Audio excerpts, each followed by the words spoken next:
नमस्कार दोस्तों, study IQ में आप सभी का स्वागत है। मेरा नाम है डॉक्टर महिपाल सिंह राठौड़ और आज इस वीडियो में मैं आपके साथ डिस्कस करने जा रहा हूं छतरगला टनल के बारे में। ये tunnel Jammu and Kashmir union territory में बनने जा रही है। To be specific, Jammu region में ये बनेगी, कठुआ और डोडा को कनेक्ट करेगी। तो इस टनल की इंपॉर्टेंस क्या है, यहाँ पर एक नई रोड बन रही है, वो कहाँ कौन से एरियाज को कनेक्ट करेगी, इन सभी बातों के बारे में मैं आपको बताऊंगा इस वीडियो में। अगर आप मुझसे सोशल मीडिया पर कनेक्ट करना चाहते हैं तो ट्विटर, फेसबुक या इंस्टाग्राम पर महिपाल राठौड़ मेरा आईडी है, मुझे वहाँ फॉलो कर सकते हैं। और टेलीग्राम चैनल भी आपको इसी नाम से मिलेगा, यहाँ से आप लेक्चर्स के पीडीएफ डाउनलोड कर सकते हैं। अब टनल से संबंधित एक क्वेश्चन है जिसका जवाब आप मुझे देंगे कमेंट सेक्शन में।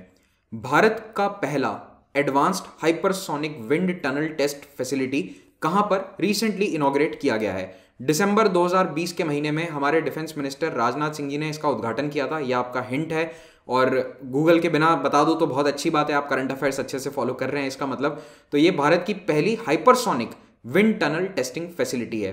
तो इसके ऑप्शन आपके लिए हैं दिल्ली, हैदराबाद, बेंगलुरु और चेन्नई। आंसर आपको मैं दूंगा लेक्चर के अंत में। 2 हफ्ते पहले बॉर्डर रोड्स ऑर्गेनाइजेशन के चीफ ने जितेंद्र सिंह, जो कि एक मंत्री हैं भारत सरकार में, किस चीज के मंत्री हैं यह आप मुझे कमेंट में बताएंगे, उनको अपडेट किया था about the upcoming bridge and road projects in Jammu and Kashmir and north east. तो इसके बारे में जितेंद्र सिंह जी ने ट्वीट भी किया था और इसमें इन्होंने स्पेशली मेंशन किया था छतरगला टनल के बारे में।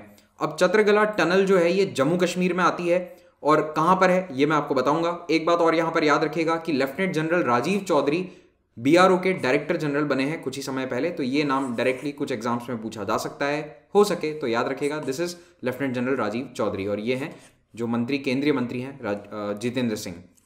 अब स्टडी आईक्यू आप लोगों के लिए एक यूपीएससी स्मार्ट कोर्स लेकर आया है। इस कोर्स की मदद से आप घर बैठे आईएएस एग्जाम की तैयारी कर सकते हैं।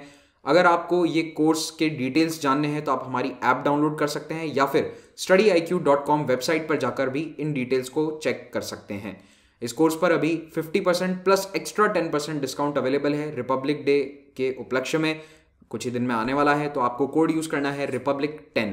आइए अब इस टनल की लोकेशन आपको मैप में बता देता हूं। तो अगर हम Jammu and Kashmir union territory में जूम इन करते हैं तो आप देखेंगे कि जब पंजाब से जम्मू एंड कश्मीर में एंटर होते हैं तो सबसे पहले जो डिस्ट्रिक्ट आता है वो है कठुआ, कठुआ टाउन और कठुआ डिस्ट्रिक्ट। और उसके बाद यहाँ पर है जम्मू और जम्मू से उधमपुर, उधमपुर से यहाँ पर जो श्रीनगर की तरफ ये रास्ता जा रहा है बनिहाल टनल होते हुए। लेकिन अगर आप डोडा किश्तवाड़ की लोकेशन देखेंगे तो डोडा किश्तवाड़ थोड़ा सा अलग थलग पड़ जाता है और हिस्टोरिकली इसीलिए डोडा किश्तवाड़ की कनेक्टिविटी भी उतनी अच्छी नहीं रही है, जो रोड्स हैं वो इतनी अच्छी क्वालिटी की नहीं थी।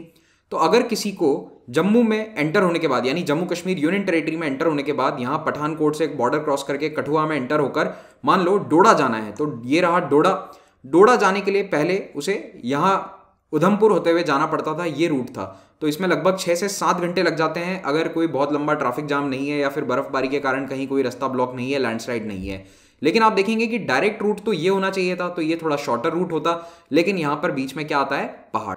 और अब इन पहाड़ों को चीरते हुए एक नई सड़क बनाई जा रही है। ये नई वाली सड़क कठुआ या लखनपुर बॉर्डर से सीधा बसौली होते हुए, यहाँ पर बसौली से होते हुए जाएगी बनी, यहाँ से भादरवा और भादरवा से आगे कनेक्ट कर देगी डोडा को। तो बेसिकली डोडा के लिए कठुआ से अगर या फिर पंजाब से किसी को डोडा पहुंचना है तो अब वो डायरेक्ट इस नए रास्ते के थ्रू जा सकता है। लेकिन इस रास्ते में यहाँ पर आप देखेंगे भादरवा और बनी के बीच में ये पहाड़ आते हैं और इन्हीं पहाड़ों के नीचे ये टनल बनने जा रही है जिसका नाम होगा छतरगला टनल। और छतरगला जो है वो एक पास का नाम है, उस पास के नीचे से ये टनल बनेगी। पीडीएफ डाउनलोड करने वालों के लिए मैंने कुछ मैप्स यहाँ पर डाल दिए हैं, तो आपको बस मेनली यहाँ पर याद क्या रखना है कि डोडा और कठुआ के बीच में डायरेक्ट कनेक्टिविटी मिल जाएगी इस रोड के थ्रू। और छतरगला जो है ये एक बहुत ही खूबसूरत जगह है। इनफैक्ट मैंने इसके फोटोज जब देखे आज तो मैं इतना इससे मंत्रमुग्ध हो गया हूँ कि जब ये रोड बन जाएगी मैं ज़रूर अपनी गाड़ी लेकर यहाँ पर जाने वाला हूँ इसी रोड के माध्यम से। तो अगर आप में से कोई डोडा किश्तवाड़ रीजन से है तो प्लीज़ कमेंट करना, बताना कि कौन सी अच्छी जगह है जहाँ पर घूमा जा सकता है। ऑब्वियसली ये सब तब हो पाएगा जब वैक्सीन आ जाएगी आम लोगों के लिए, अभी तो केवल हेल्थ केयर वर्कर्स के लिए आई है। तो ये कुछ फोटोज़ हैं और डेफिनेटली इस रोड से टूरिज्म को भी बढ़ावा मिलने ही वाला है, मेरे जैसे टूरिस्ट वहाँ पर पहुँचेंगे। तो बॉर्डर रोड ऑर्गेनाइजेशन इस टनल को बना रहा है, बीआरओ बना रहा है और इसकी लागत आएगी 3000 करोड़ रुपए। और जम्मू कश्मीर में ट्रांसपोर्ट के लिए ये बहुत ही रेवोल्यूशनरी कदम होगा। बीआरओ वैसे भी इस पूरे रीजन में लगभग 1 डजन 12 ब्रिजेस बना चुका है और ये जो लोकसभा कॉन्स्टिट्यूएंसी है उधमपुर, कठुआ, डोडा, इस कॉन्स्टिट्यूएंसी में ये 12 ब्रिजेस बन चुके हैं पिछले कुछ सालों में, जिसमें सबसे इंपॉर्टेंट है अटल सेतु जो बासोहली में बना है, एक केबल स्टेट ब्रिज है, और देविका ब्रिज उधमपुर में। और ये जो टनल है ये टनल कनेक्ट करेगी डोडा और कठुआ डिस्ट्रिक्ट्स को। It will be built on the new Basohli Bani highway, और छत्रगला पास का नाम है। और ये हाईवे भादरवा से होते हुए आगे डोडा को कनेक्ट कर रहा है, जो मैंने आपको मैप में सब जानकारियां बता दी है। तो ये रहा पुराना हाईवे। तो इस तरह से ये घूम के जाता है, इसमें 6 घंटे तो मिनिमम लग जाते हैं, गूगल मैप ही बताता है 6 घंटे तो, और वहाँ पर पहाड़ों में गूगल मैप से ज़्यादा ही समय लग जाता है। और अब जो नया रोड बनेगा वो एक थोड़ा डायरेक्ट रूट होगा, तो उसमें ऐसे घूम के नहीं जाना है, सीधा जा सकते हो। और बीच में ये टनल आती है छत्रगला टनल।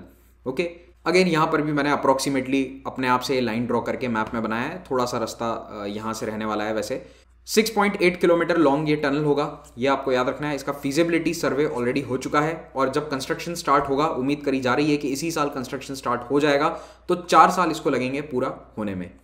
अब इसका बेनिफिट क्या रहेगा? एक तो ऑल वेदर ऑल्टरनेट रोड मिल गई है। देखो, पहाड़ों में कहीं पर भी जाने के लिए एक ऑल्टरनेट रूट होना बहुत आवश्यक है, क्योंकि सर्दियों में एक तो बर्फबारी के कारण ब्लॉक हो सकता है रूट, या फिर लैंडस्लाइड्स के कारण भी बारिश में ब्लॉक हो सकता है।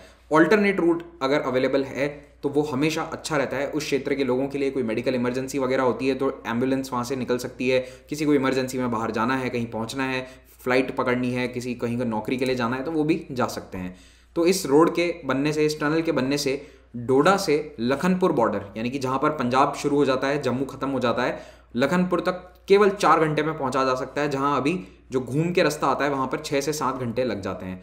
तो इस टनल के बनने से रेवेन्यू जनरेट होगा, नए जॉब्स आएंगे, टूरिस्ट आएंगे, ऑल वेदर रोड है तो बिजनेस भी होगा, ट्रैवल टाइम शॉर्ट होगा, और अल्टीमेटली टूरिज्म यहाँ पर काफ़ी बेहतर हो सकता है, और लोकल लोगों की जो क्वालिटी ऑफ लाइफ है वो भी सुधरेगी।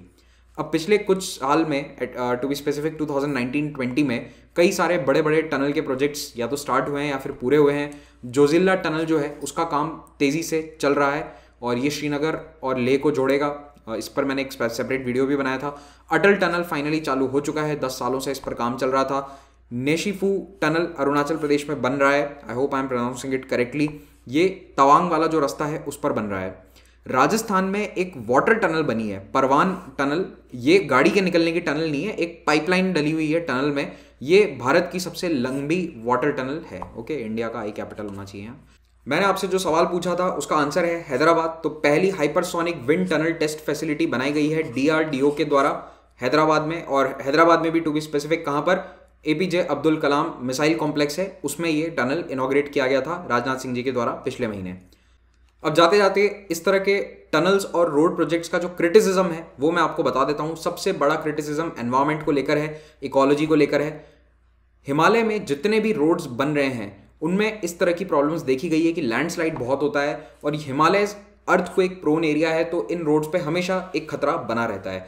4 धाम प्रोजेक्ट पिछले साल बहुत न्यूज़ में था, क्योंकि सुप्रीम कोर्ट ने वहाँ पर रोड की चौड़ाई पर एक लिमिट लगा दी थी कि ज़्यादा चौड़ी सड़क नहीं कर सकते, वरना पहाड़ों को बहुत नुकसान होता है और लैंडस्लाइड का खतरा बढ़ जाता है। और इस पर कई स्टडीज़ भी हो चुकी हैं जो ये साफ कहती हैं कि हिमालयन इकोसिस्टम को, रूरल रोड्स नेटवर्क अगर बढ़ता है तो उससे इम्पैक्ट बहुत ज़्यादा होता है वहाँ की इकोलॉजी और इकोसिस्टम पर। तो अब देखो, अल्टीमेटली ये सारा क्वेश्चन उसी का है कि आप क्या चाहेंगे, is it development versus ecology.